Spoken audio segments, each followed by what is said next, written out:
मंगलम कुंद कुंदाद्यो जैन धर्म वस्तु मंगलम सर्व मंगल मांगल्यम सर्व कल्याण कारकम प्रधानम सर्वधर्माणाम जैनम जयतु शासनम जैनम जयतु शासनम।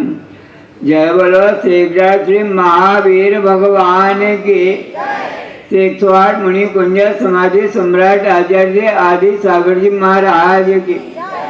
108 आचार्य श्री महावीर कीर्ति जी महाराज की। 108 आचार्य श्री विमल सागर जी महाराज की। जय बोलो श्रीमद जैन धर्म की जय।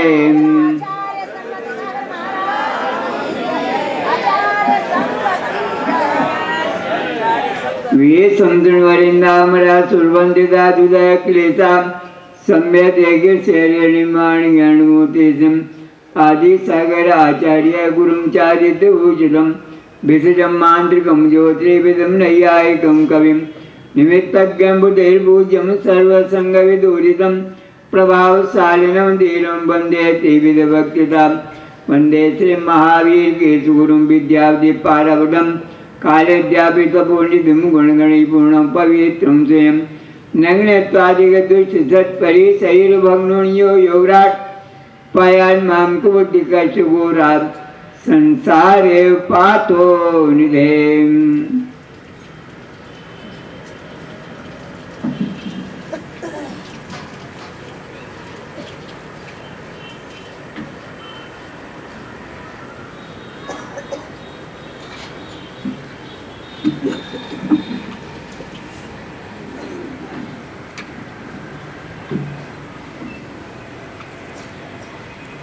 महान भाव, संसार बड़ा ही विषम है। इसमें समता धारण करने वाले जीव अत्यल्प है। जिसके बारे में आप जानते हैं कि रावण की 18,000 रानियां थी। उसके उपरांत भी सीता महारानी का हरण किया। उस हरण करने के पश्चात बहुत प्रयत्न करने के बाद भी वह विफल रहा। वास्तव में संसार में जो जीव नियमों से बंधा रहता है उसका बेड़ा पार हो जाता है, डूब नहीं पाता है। रावण की स्थिति भी इसी प्रकार की रही। कोई उसका योग बन गया जो उसने केवली भगवान से बलात्कार नहीं करूंगा ये नियम लिया। उसी कारण से महान पंडित, महान विद्वान रावण था। उसको हर एक बात समझ में आ रही थी कि ये न्याय है और ये अन्याय। फिर भी जीव जो है विनाश काले विपरीत बुद्धि, विनाश होने वाला होता है तो यही विपरीत बुद्धि बन जाती है। स्थिति ये बन गई कि मान सम्मान का प्रश्न सामने आ गया कि अब क्या करें।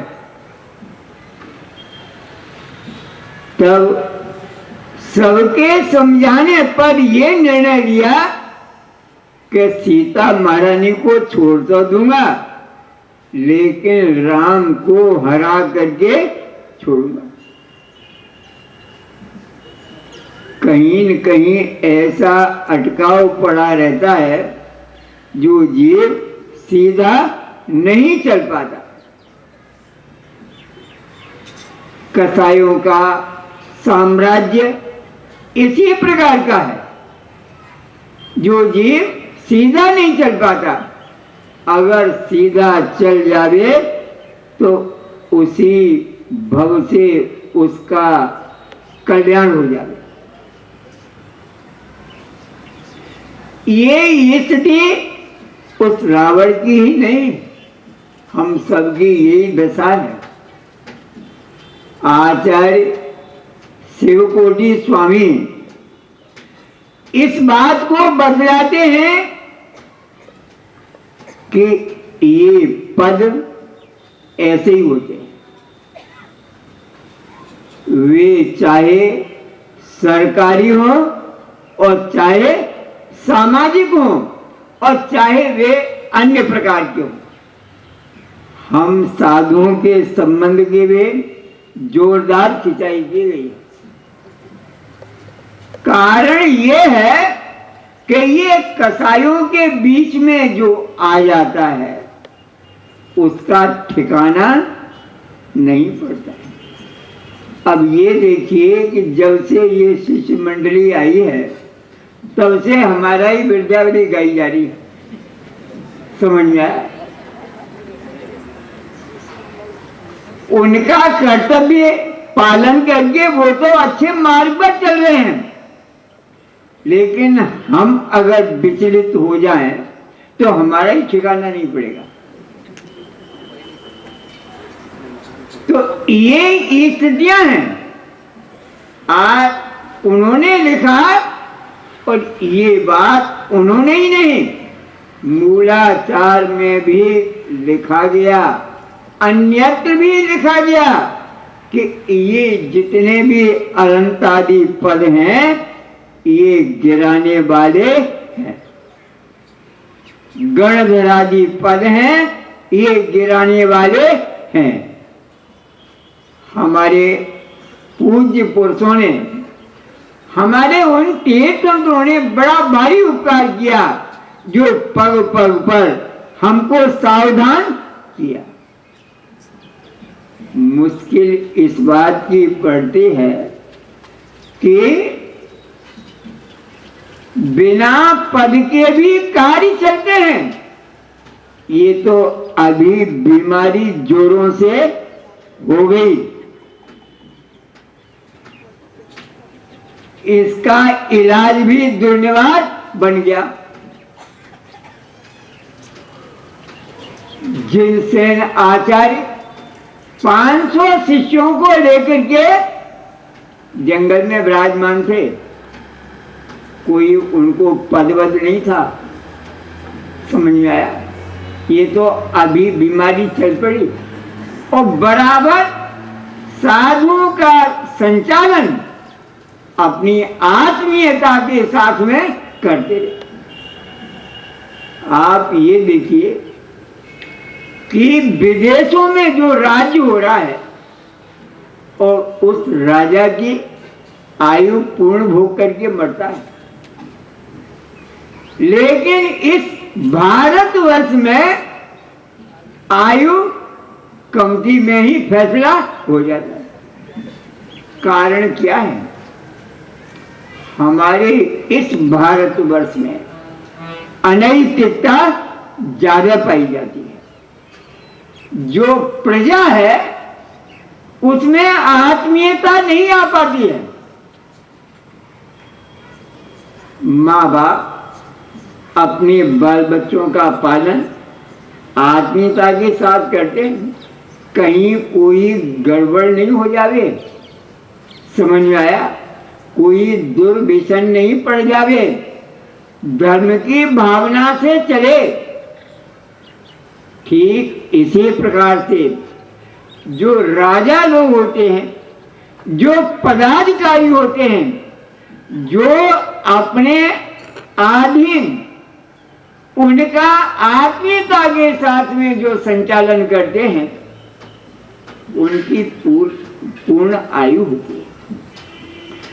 कारण यह है कि अपन जानते हैं कि जिसका उपकार करते हैं उसकी सद्भावना उपकार करने वाले के प्रति जागृत होती है। ढिंढोरे नहीं पीटे जाते हैं कृतज्ञता के, समझ में आया? ढिंढोरे कौन पीटते हैं? जो कृतज्ञ होते हैं, जो उपकारी का उपकार नहीं मानते हैं, वे ही ढिंढोरा पीटा करते हैं। वस्तु स्थिति यह है कि जो कृतज्ञ पुरुष होते हैं उनकी जो भावना व्यक्त होती है, उस भावना के कारण से वह लंबी आयु को प्राप्त, पूर्ण आयु को प्राप्त होता है। तो ये सब स्थितियां जो चल रही हैं, रावण की जो दुर्भावना हुई, समझ में आया? इसलिए वह असमय में उसका मरण हुआ। ये तो हमने आपको समझा दिया, लेकिन उनको तो मरण करके नरक में ही जाना, अन्यत्र उनको जगह ही नहीं है। पहले से ही उनका तो रिजर्वेशन हो गया, अब क्या करेंगे कौन, समझ में आया? फिर भी जीव को जहां जाना है वैसी उसकी मति उत्पन्न होती है। यही कारण रहा कि उसके मन में ये आया कि सीता को वापस तो करूंगा लेकिन राम को हरा के करूंगा। ये मान कसाई ने उनकी भावना को उत्पन्न कर दिया। ठीक इसी प्रकार से जो सामाजिक जो पदाधिकारी होते हैं उनमें भी ये बीमारियां घुस पड़ती हैं। मान कसाई उत्पन्न होती है, और जहां मान कसाई उत्पन्न होती है वहां व्यवस्थाएं भंग होने लगती हैं। पूज्य पुरुषों के प्रति सम्मान का दृष्टिकोण प्राय समाप्त हो जाता है। वहां एकमात्र अहम मैं रह जाता है। और इसके कारण से होता क्या है, मैं कहूंगा वो पूज्य पुरुषों को करना पड़ेगा। बात यह है, आचार्य शांति सागर महाराज विहार कर रहे थे और एक मुस्लिम राज्य से आगे चल रहे थे। किसी ने राजा को कहा कि महाराज नंगे जा उल्ला के सिपाही गया, राजा ने आपको बुलाया। आचार्य शांति सागर महाराज ने कहा कि हम अनंत की आज्ञा के अलावा किसी की आज्ञा को नहीं मानते। फिर भी स्वार्थी लोग, समझ में आया, अपनी बातों को मनमाया करते पूज्य पुरुषों, जो कि अयोग्य है और ये गर्त में ले जाने वाली है। हमने आपको बताया कि छाया में जाना और छाया में आना। पूज्य पुरुषों की आज्ञा में चलने वाले जीव का कुछ भी बिगाड़ नहीं होता है, उनका कल्याण होता है। लेकिन जो अहंकार में डूबे रहते हैं उनका कल्याण संभव नहीं। मैं आपको एक नहीं अनेक उदाहरण बता दूंगा नाम दर्ज करके कि उन्होंने जीवन में क्या किया है और उनका जीवन का अंत कैसा हुआ। समझ आया? ये स्थिति हम सेठ साहूकारों की ही नहीं, पंडितों की भी बताएंगे आपको। लेकिन स्थिति यह है कि चलती का नाम गाड़ी है, उनका पुण्य का योग है, और पुण्य के योग में जो चाहे करो, कौन रोक सकता है? लेकिन ठिकाना नहीं पड़ता है। तो स्थिति यह है कि सरल जीवों का कल्याण होता है और कसाई जीवों का कल्याण संभव नहीं। महानुभाव, झुक करके चलने वाला जीव लाभ उठाता है और ऊपर मुंह करके चलने वाला अपने को ही लज्जित करता है। तो ये स्थिति हमारी चली आ रही है, हम सावधानी नहीं हो पाते। एक घटना सुना रहे हैं आपको, कहाँ की? ब्यावर की पंचायती नसिया में।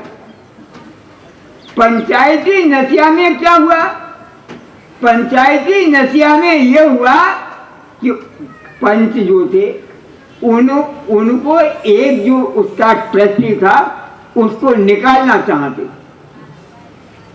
उसको नोटिस दे दिए कि हम तुमको कमेटी में नहीं रखेंगे। उसने क्या किया कि कोर्ट केस कर दिया, और कोर्ट केस करने से क्या हुआ, वो सभी अंदर हो गए और उस आदमी को कमेटी में रखना पड़ा। ये स्थिति है, ये दशा है। हम सीधे सरल आत्मीयता आपस में अपनाएं, क्या हानि हुई जा रही है समझ जाए। लेकिन मैं ये आड़ा आता, ये नाक नहीं हुए नहीं तो जीव का जल्दी कल्याण हो जाए, ये आड़ी आती है। एक तरफ सीधी आंख है और एक टेढ़ी। आप जिस दृष्टि से आप देखेंगे, छोटे छोटे से बच्चे होते हैं, उनको भी अगर आपकी प्रसन्न दृष्टि होगी, प्रसन्न चेहरा होगा तो दौड़ता हुआ आएगा, और वो दौड़ा और आपके मुख में अगर उग्रता देखता तो बीच में से ही वापस। ये अपन सभी अनुभवशील है। तो बात यह है कि जिस भूमि का जैसा योग पड़ा हुआ है, कोई उसको रोकने वाला नहीं। और हम तो ये कहते हैं, निंदक नियरे राखिए आंगन कुटी छवा। अपन तो डरते ही नहीं। और जिसमें हमारा जीवन जन्म ही समझ में आया बुराई से हुआ है और मरण तक चलेगी, तो अपन क्यों चिंता करते बनो उसकी कि वो बुराई करता है, करते रहो, अपने कोई फर्क नहीं पड़ता। समझे? नंगे तो हो ही गए, समझ आओ क्या करना है। तो ये स्थितियां जो है अपन सबको सावधान करने के लिए अपन सावधानी से चलें। समाज है, ठीक है, इन पूज्य पुरुषों से हमको लाभ उठाना है, उनके चरणों में आना पड़ेगा, समझ में आया, उनकी आज्ञाओं को पालन करना पड़ेगा, तब कहीं जाके हमारा इस संसार में ठिकाना पड़ेगा। तो वास्तव में वस्तु स्थिति यह है कि इन पूज्य पुरुषों के सानिध्य को जितना अधिक से अधिक अपन प्राप्त कर सकें, उतना ही हमारी आत्मा का हित होगा। जय बोलो 24 तीर्थंकर भगवान की।